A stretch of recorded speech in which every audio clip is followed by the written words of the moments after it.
বন্ধুরা, স্বপ্নের রান্নাঘরত স্বাগত জানাইয়া আজি একটা নতুন বেগুনের চপ নিয়ে চলে আসলাম। আশা করম তোমরা পুরো ভিডিওটা দেখবেন। আমি ধুয়ে ধুয়ে পরিষ্কার করে নিছুম। এই যে জল ঠল কিন্তু কিচ্ছু নাই, আরেকনা জল আছে, এখানে মুছি টুসি নিয়ে নিম পরিষ্কার করিয়া। এই যে মাঝখানে একটা সমান করে ফালা করে নিলাম। এই দেখো পোকা টোকা কিন্তু কিচ্ছু নাই।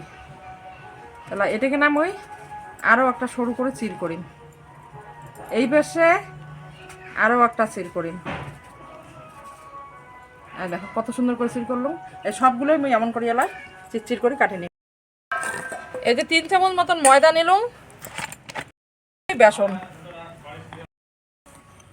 হলুদ, লবণ, রাঁধুনি, ঝালের জন্য একটা শুকনো লঙ্কার গুঁড়া।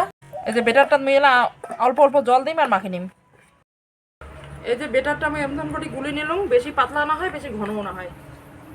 এদিকে এলা তেল দিন কড়াই, তেলটা গরম হইতে হইতে বেটারটা একটু থাক।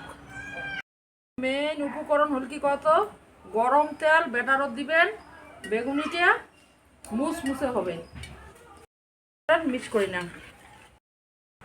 এই যে বেগুনটা দেখো কত সুন্দর করে কাটি নিয়েছ। এটা এলাম ওই বেটারত চুপগি নিন। এই যে এলাম ওই তেলত দিয়ে দিন। এটা বোনটা দিয়ে উল্টে দিলেই হয়ে যায়। এই চপটা যে খাবার হবে না সেই। আর একটা মহিলা বেটারত চুপবি না।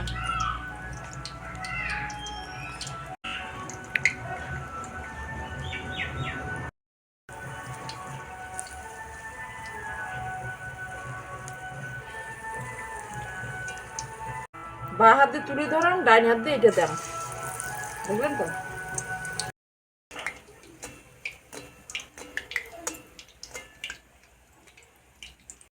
এই যে দেখুন গোটাল গোটাল কত সুন্দর চপটা হয়ে গেছে, কি সুন্দর হয়েছে ভাজাগুলা। সবগুলো একই মতো করে ভাজা দেওয়া যাবে।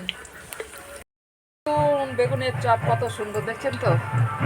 একদিন হলেও তোমরা এমন করে খাবে না। দেখো কত সুন্দর খাবার। এই যে দেখো